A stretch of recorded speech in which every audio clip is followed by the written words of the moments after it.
네, 안녕하세요. 586 전체주의 집단의 정치적 생명을 끊어놓을 수 있는 그런 숨가쁜 또 기쁨에 찬 또 황홀한 순간이 다가올 수도 있습니다. 우리가 어떻게 하냐에 따라서.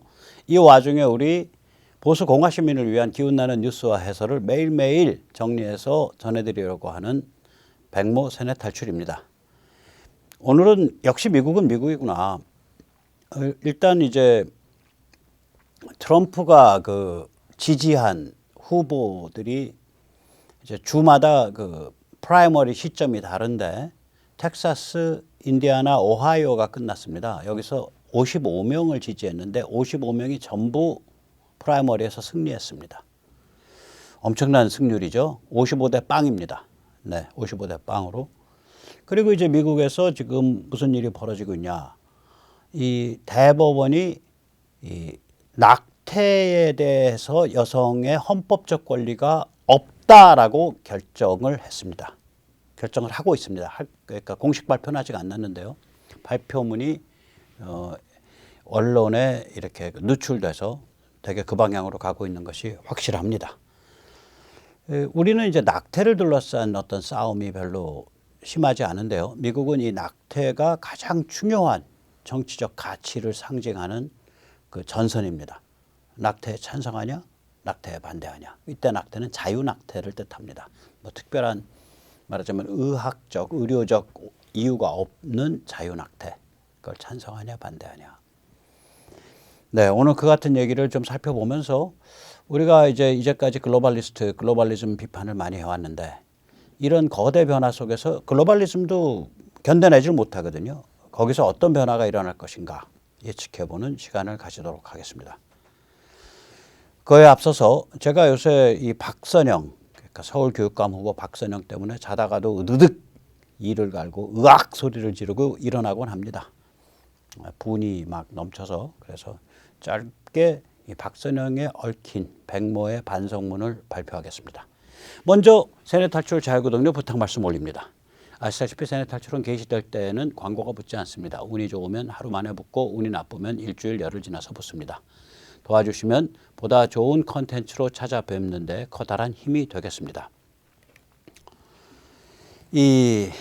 제가 이제 박선영 씨하고는 인연이 깊다 그러면 깊어요. 이게 2012년 겨울부터 이어집니다. 딱 10년 인연입니다. 먼저 이제 2018년 서울교육감 선거에서 이제 양자, 곽일천, 박선영 양자 단일화가 이제 2,500명의 온라인 시민이 참여해서 그때 요번에 뭐 말하자면 15분의 1밖에 안 되는 거예요. 요번에 3,700명인데 참여해서 37,000명인데 참여해서 그때 박선영으로 됐습니다. 박선영이 요번 프로세스에 대해서 문제를 제기한다면 그때는 더 문제 제기해야 돼요. 그때는 3중 필터도 없었어요. 참 이상한 사람이에요. 이 곽일천, 박선영 양자 단일화가 그때 진행됐을 때 박선영의 붉은 넥타이, 박선영이 하는 물망초 출판사에서 붉은 넥타이라는 책을 냈어요. 이게 이제 탈북자 동성애자입니다. 탈북 동성애자 수기고요. 그다음 박선영이 2003년에 법문사라는 출판사에서 낸 법여성학, 즉 페미니스트 법학, 이 두 개가 그 당시에 문제가 됐었습니다.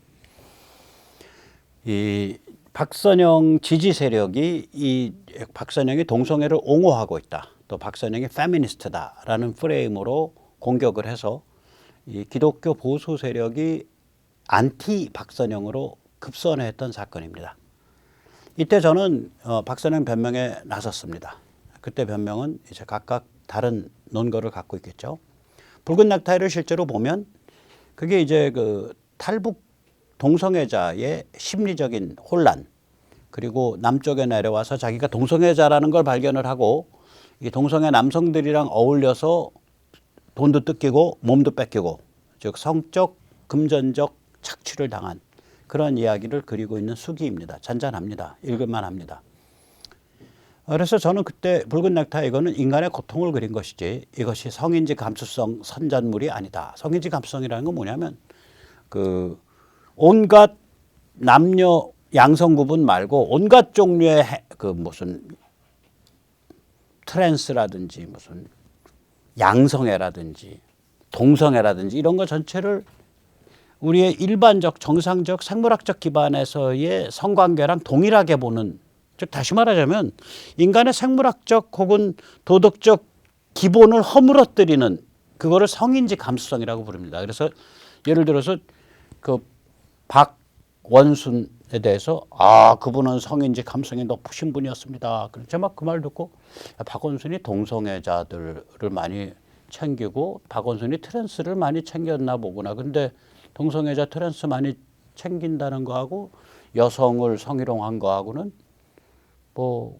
별로 그렇게 뭐 같이 갈 수 있는 건데, 성적으로 문란하면 여성도 문란할 수 있어요. 여성에 대해서는 문란할 수 있으니까 그걸 왜 변명이라고 하고 있지? 이런 생각을 했어요. 저 성인지 감수성, 지금 조희연의 서울교육청이 2019년경부터 저거를 프로그램으로 내걸고서 어린애들한테 저거를 지금 세뇌하겠다고 나서고 있는 상태입니다. 즉 이제 동성애자의 그런 고통을 겪는 그 수기를 쭉 이렇게 읽다 보면 동성애자도 사람이구나. 이 사람들도 이렇구나 해서 그 동성애에 대한 어떤 그 뭐라 그럴까 친화감을 느끼게 될 수도 있거든요. 그러니까 사이드 이펙트로, 그러니까 부산물로. 그래서 이거를 성인지 감수성을 아주 지능적으로 선전하는 선전물이다라고 당시에 이제 곽일천 지지 세력은 공격을 했고, 저는 그건 인간의 고통을 그린 것뿐이야. 거기서 무슨 꼭 동성애를 찬양하거나 이런 건 없어. 또 제 말도 맞아요. 겉으로 보면 최소한. 그 다음에 이제 박선영이 2003년에 이 페미니스트 법학, 법여성학이라는 책을 이제 법문사에서 냈는데, 그거 보면 뭐 중간에 챕터 이름이 양성평등 이런 게 있어요. 그럼 양성평등을 좋게 얘기하는, 양성평등이라는 건 지금 이제 보면은 이제 그 젠더 이데올로기에 대항하는 논리가 양성평등이거든요. 남녀 성구분을 해놓고 둘 사이에 평등하다는 얘기니까, 쟤들은 성구분이 무한히 많이 변주될 수 있다는 얘기고, 무한 젠더는. 그래서 법여성학은 제목은 페미니스트 법학인데 그거는 지금 상식이 된 제1세대 페미니즘, 제2세대 페미니즘일 거야. 그렇게 제가 변명을 해줬어요. 제1세대 페미니즘은 한 100여 년 전 페미니즘으로 여성의 참정권과 여성의 피임권을 관철시킨 페미니즘입니다. 그 페미니즘을 관철시켰어요. 참정권, 피임권을 한 100여 년 전에. 그 다음에 제2세대 페미니즘은 한 60여 년 전의 운동으로서 여성의 사회적 진출, 그러니까 뭐 취직을 하고 직장 내에서 남성과 동일한 그런 승진 기회를 갖고 이런 여성의 사회적 진출을 그 관철시킨 게 제2세대 페미니즘입니다. 그럼 요즘은 뭐냐? 요즘 마탱이가 간 거예요. 급진 페미니즘이. 옛날 아마 페미들이 요즘 페미를 보면 야, 너희 말도 안 되는 소리 하지 마. 그럴 거예요. 지금 그렇게 말하고 있는 사람이 누구예요? 조안 롤링 킹이죠. 그 사람 리버럴 그러니까 제1세대, 제2세대 페미적 사람이거든요. 그 해리포터 저자. 그 사람이 야, 여성만이 그 자궁을 갖고 출산할 수 있어. 이 소리 했다가 제3세대 페미들한테 엄청 두들겨 맞았어요. 여자가 애 낳는 기계냐 이래가지고. 애 낳는 짐승이냐. 그 다음에 그 나브라틸로바, 세계적 여자 테니스 선수. 이 사람은 여성 동성애자거든요. 여성이죠. 그런데 이 사람이 그 바이든 행정부가 추진한 그러니까 남자에서 여성으로 성전환한 트랜스들이 여성 스포츠에 출전할 수 있도록 바이든이 행정명령 1호가 아마 그거였을 거예요. 그거 비판했다가 제3세대, 제4세대 페미니스트들한테 엄청 쥐어 터졌어요. 아니 자기가 머릿속에서 여성으로 느끼면 여성이지. 그거를 왜 네 맘대로 진짜 여성 그다음에 가짜 여성으로 구별해. 그러고서 엄청 두들겨 맞았어요. 즉 다시 말해서 그 당시에 저는 박선영의 법여성학을 살펴보면 이건 제1세대, 제2세대 페미니즘이지 급진 또라이 같은 제3, 제4세대 페미가 아니다. 그렇게 제가 해명을 해줬었어요. 근데 저는 이제 거기서만 해명해서 끝난 게 아니라 제가 기독교 보수 운동 하시는 분들하고 굉장히 밀접한 관계를 가지고 있기 때문에 그분들이 만나면 왜 당신은 박선영을 옹호하냐라는 얘기를 4년 동안 하시는 거예요. 또 그때 저랑 충돌했던 분들은 그때 감정적 앙금을 지금도 가지고 있어요. 얼마 전까지. 요새 다 풀었는데. 그럼 만날 때마다 이 변명을 해줬었어요. 제가 4년 동안 박선영한테는 아무 말도 안 하고.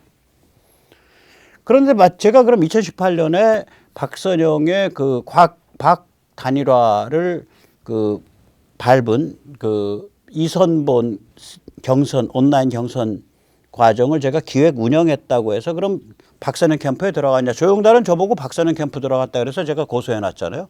안 들어갔어요. 이게 안 들어간 이유가 뭐냐면 저렇게 공격을 받았기 때문에 제가 그때 박선영 씨 보고 그 경선 끝나자마자 당신 지금 빨리 가서 기독교 그 보수 특히 반동성애 운동하는 분들 만나가지고 그 오해를 풀어라 그랬더니 그 사람들이 말이에요. 나를 인격적으로 모독을 했는데 내가 왜 찾아가서 사과합니까? 하고 팔을 떨더라고.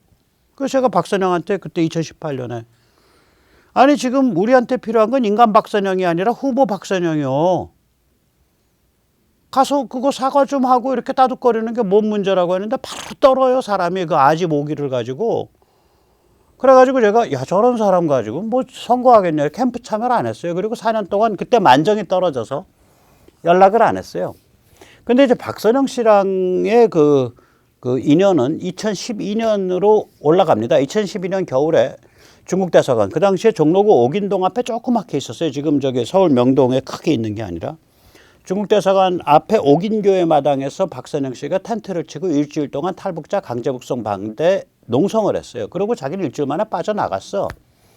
그런데 저희가 이제 자생초라는 그게 자유, 생명, 뭐 진실을 위한 풀 그래서 자생초라 그랬는데 이 자생초라는 조그만 그룹이에요. 제가 이끄는. 그게 그 박선영 씨 텐트 쳤던 자리를 물려받아서 무려 499일 동안 24시간 농성을 했습니다. 저 농성이 아마 지금까지도 최장기 기록일 거예요. 저게 그 민노총인가 좌파들이 그 부산의 그 조선소에서 한 골리앗 농성보다 길어요. 이 농성하면서 말하자면은 그 저기 뭐 저희 같은 자생초 멤버 중에 2명이 건강에 영구적 손상을 입었습니다. 그리고 그 당시에는 농성을 하게 되면 이렇게 사람들 찾아오면 밥을 사줘야 돼요. 저 낮에 5분 찾아와서 국밥 사줬어요. 그러면 한 7,000원 들어서 35,000원. 저녁에 한 7, 8분 찾아와서 국밥 사줬어. 그러면 저녁에 한 7,000원 들어가지고 한 5만 원. 그 다음에 농성하는 사람들끼리 뭐 사 먹고 물 먹고 어쩌고 저쩌고. 그러면 하루에 그냥 15만 원, 20만 원 그냥 나가는 거예요. 그 제가 그때 거의 1억 가까운 돈이 깨졌는데 제가 그 당시에 저기 뭐야 그 강연을 많이 다닐 때입니다. 그 강연료 저기다 다 집어넣었어요. 그럼 박선영 씨는 그 농성장에 자주 왔냐? 한마디로 봐서 코빼기도 안 비쳤습니다. 그러면 돈이라도 좀 갖다 줬냐? 글쎄 제 기억엔 10,000원짜리 한 장 받은 적이 없는 것 같아요. 박선영 씨한테. 그런데 남들은 저거를 박선영 프로젝트라고 인지를 해요. 그거에 대해서 우리가 부정을 하긴커녕 자생초는 맞다. 박선영 씨가 한 거 우리가 물려받아서 하고 있다. 박선영 씨 좀 키워주라. 그래서 박선영 씨가 그런 과정을 통해서 북한인권운동가로 올라서는데 굉장히 큰 기반이 됐어요. 그래서 북한인권운동가로 올라서서 그 이미지를 팔아서 이제 그 물망초 재단을 만들고 돈을 걷어들이고 뭐 이렇게 했죠. 자, 근데 이제 그러니까 박선영 씨와 저와의 그 관계는 굉장히 그 뭐라 그럴까 오래된 관계예요. 그래서 그런데 저는 최근까지도 저 사람에 대해서 뭐 그렇게 아주 네거티브한 생각을 안 했었어요. 그런데 이제 요번에 이제 교치오 프로세스를 밟고 났더니 이게 순 거짓말로 사람을 공격하는 거 아니에요. 그러니까 예를 들어서 교치오 프로세스가 불법, 부정, 폭력에 의해서 얼룩져 있다. 아니 그렇게 생각했으면 고발해야지. 고소하고. 말만 그렇게 하고 안 해. 그 자기는 언론사 접촉해서 떠들 수 있으니까 마음대로 하는 거죠. 우리는 언론사에서 취재 안 오고. 끼케야 제가 여기서 떠드는 거. 또 끼케야 이런 거 리스트 짜가지고 저기 우리 그 회원들 투표하신 분들한테 그 문자 메시지로 띄우는 거. 이거밖에 못 하는 거죠 우리는. 자기는 언론에서 떠들고 있고. 그럼 우리 뭐가 되냐고. 37,000명을 잡아 죽이겠다는 거 아니에요. 그래서 뭐 저런 사람이 다 있어? 저런 사람이 다 있어? 이런 생각이 드는 거예요. 그 다음에 이제 두 번째로는 박선영 씨가 자기 예비후보 사퇴했다 그러잖아. 그것도 거짓말 아니에요. 그러니까 이게 거짓말 범죄 행각이라고 저희는 생각합니다.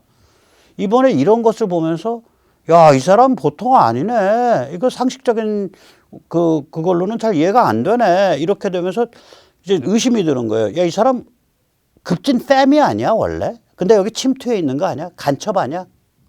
그러니까 트로이 목마. 그때 간첩이라는 건 북한 간첩이라는 소리 아니라 자기 생각은 급진 팸인데 여기 트로이 목마루 침투해 있는 거 아니야? 그래서 온건한 척하고 보수인 척하고 우파인 척하고 코스프레하고 있는 중 아니야? 이 의심까지 들어요. 왜 그러냐면 생각을 해보세요.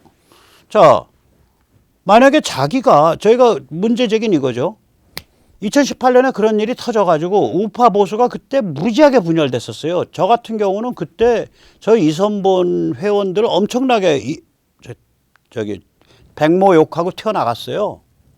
어떻게 페미 동성애 옹호자를 쉴드 치냐 그래가지고 제가 조직의 한 절반 이상을 잃어버렸어요. 그때 2018년에. 그 정도로 이게 우리 내부에 저걸 가져갔던 거예요. 이 보수 우파 쪽에 충격을.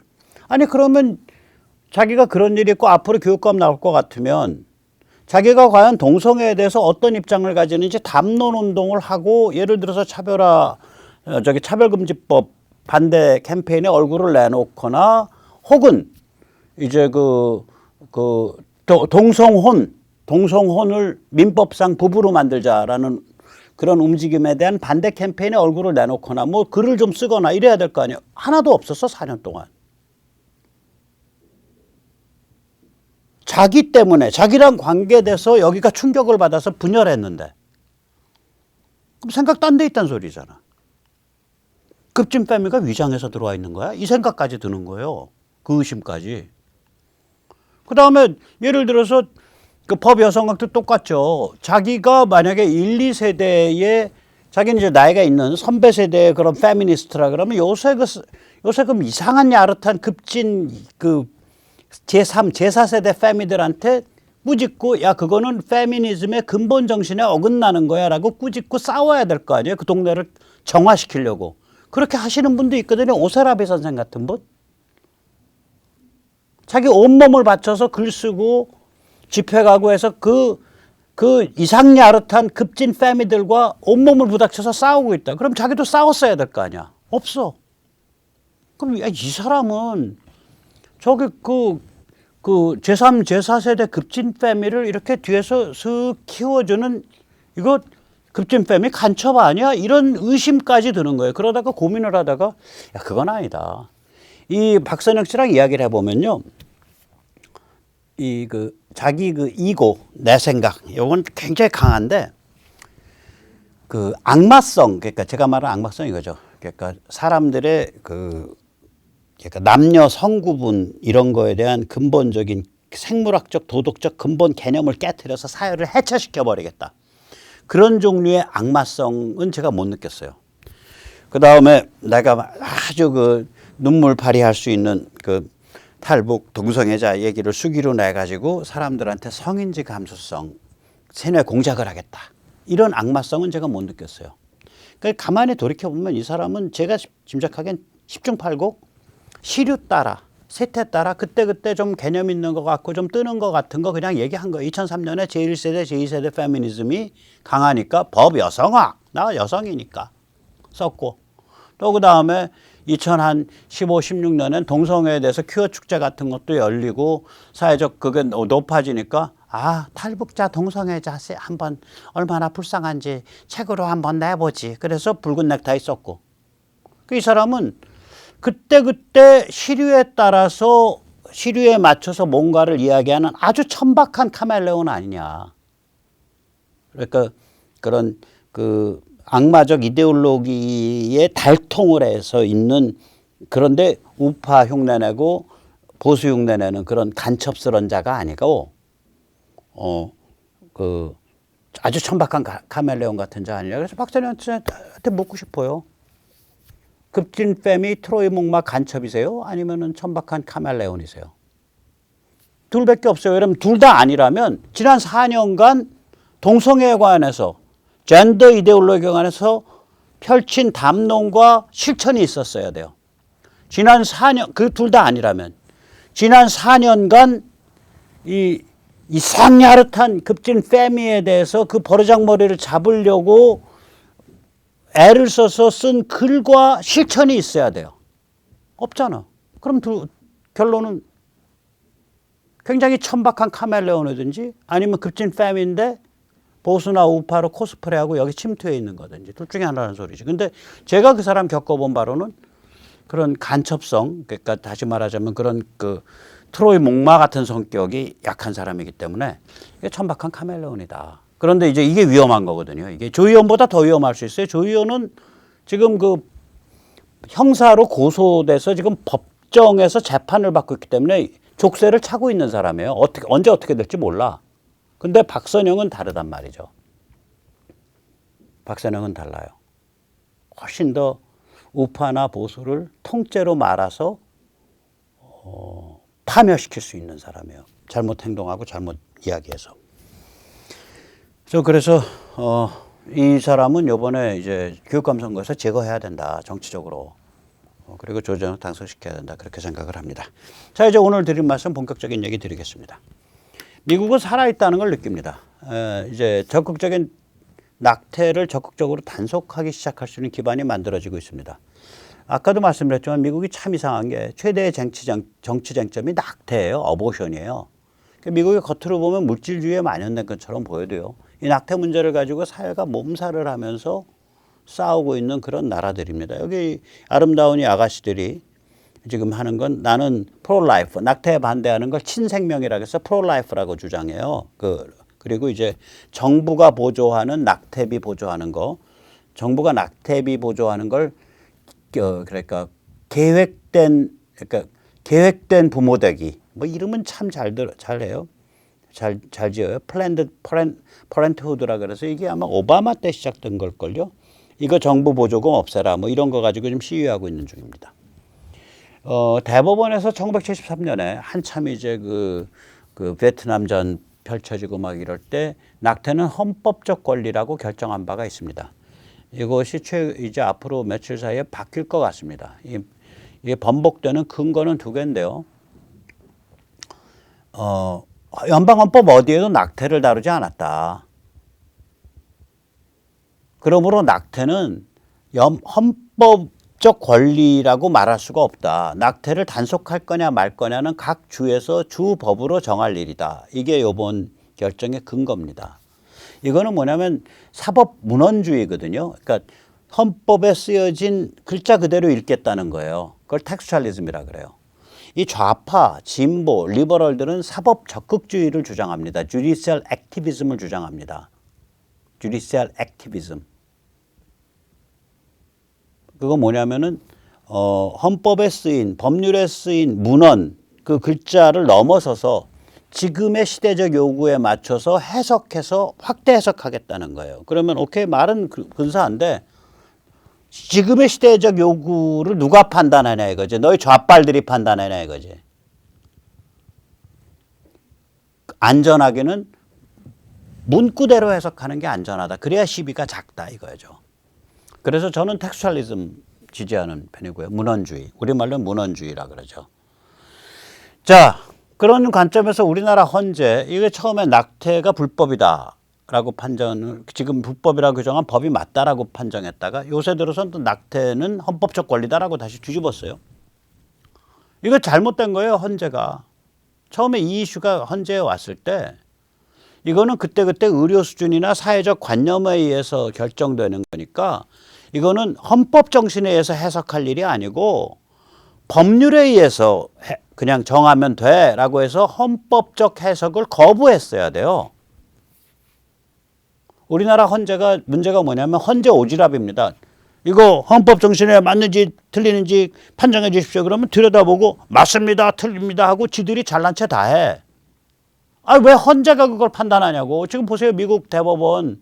이게 헌법재판소거든요. 일종의. 헌법의 낙태에 대해서 얘기 안 해놨으니까 낙태를 헌법적 권리라고 할 수 없다 이렇게 얘기하는 거예요. 똑같잖아. 헌법에 대해 우리나라 헌법 재헌헌법서부터 지금까지 낙태 된다 안 된다 얘기한 적 없어요. 근데 왜 헌재가 나서서 하냐고. 헌재 오지랖이죠.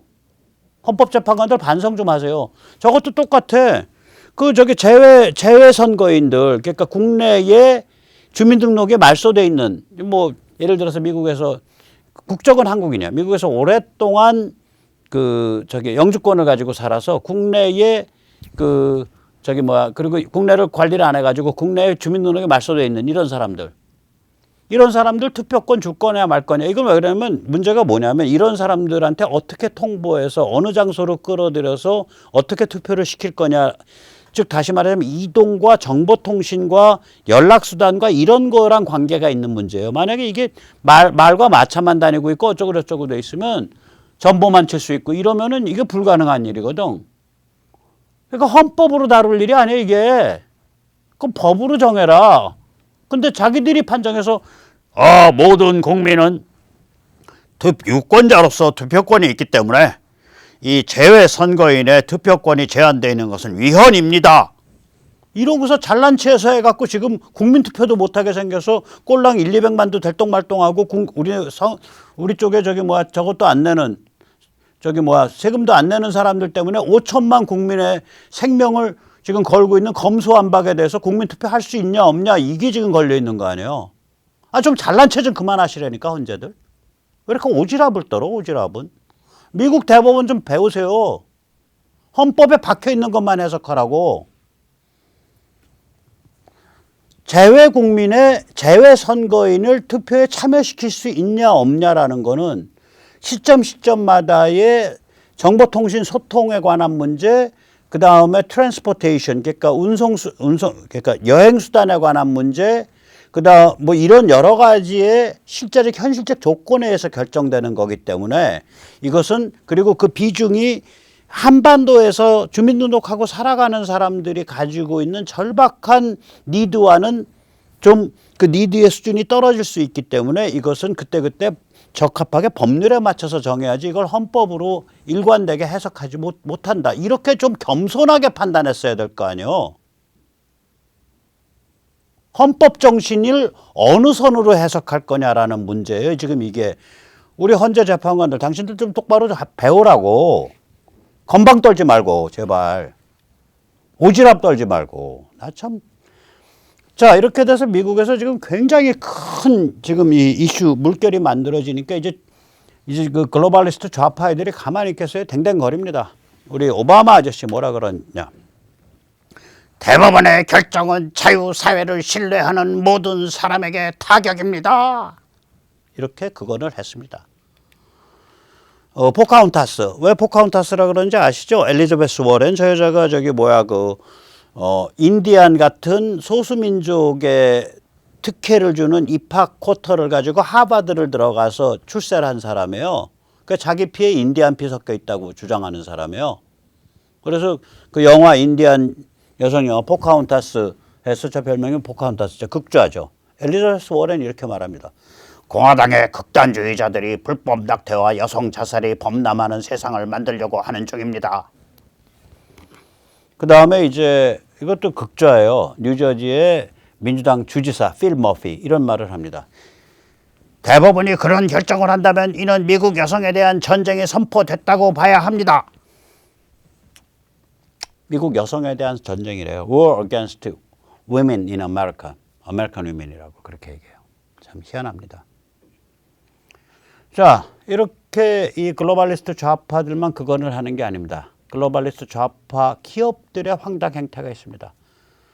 네, 이제 낙태가 각 주별로 자유이기도 하고 단속되기도 하고 그러는군요. 그러면 낙태가 단속되는 그 야만적인 텍사스주 같은 데서 사시는 우리 그 근로자들, 우리 종업원들 낙태하시려면 회사가 여행 경비랑 기타 비용을 1인당 4,000불, 5,000불 유급휴가와 함께 지급하겠습니다. 시티뱅크, 아마존, 우버, 세일스포스 저거는 저기 아주 돈 많이 버는 영업 지원 그 소프트웨어 임대해서 쓸 수 있는데요. 리바이즈 의류회사, 리프트는 뭐든지 모르겠어요. 옐프도 어딘지 모르겠고 범블이 어딘지 모르겠습니다. 이제 회사까지 나서서 이 지경을 떨고 있습니다. 그런데 우리가 이제 이 낙태 자유가 이렇게 큰 이슈예요, 미국서는. 그래서 이게 글로벌리스트 악마 내러티브의 핵심입니다. 우리가 월가 금융권에 입만 뻥끗하면 떠드는 ESG, 그러니까 환경, 사회적 책임, 기업 지배구조, Environment, Social Responsibility, 그 다음에 Governance. ESG를 가장 많이 떠드는 우리나라 재벌 오너는 최태원이고요.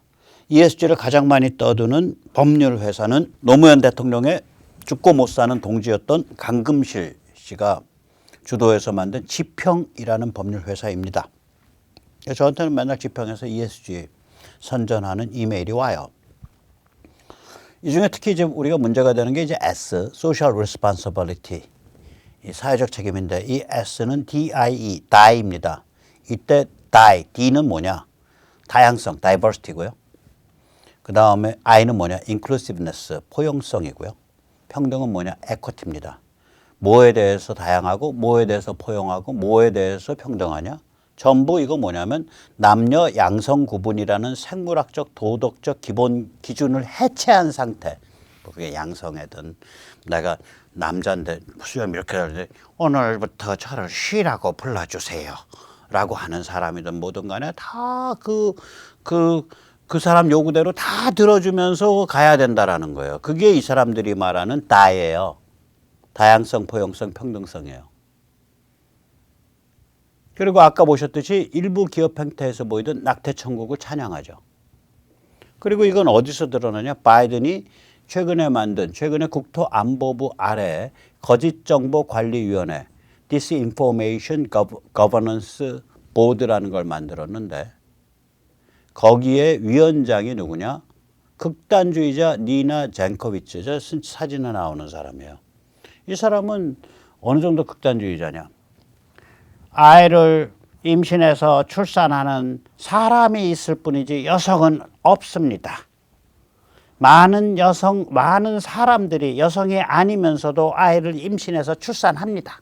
이런 소리를 해요. 무슨 얘기냐? 아이 임신해가지고 출산하시는 여성이 내가 머릿속으로 나는 남자야. 나를 히라고 불러줘. 그러면 히다 이거예요. 남자다 이거예요. 저런 사람이 지금 미국의 인터넷 검열위원회 위원장이 됐습니다. 또 바이든은 메일 투 피메일, 남성에서 여성으로, 제가 만든 용어 M2F, 메일 투 피메일, 남성에서 여성으로의 트랜스가 여성 스포츠에 출전할 수 있도록 행정명령을 내렸죠. 취임하자마자. 그게 아마 행정명령 1호일 겁니다.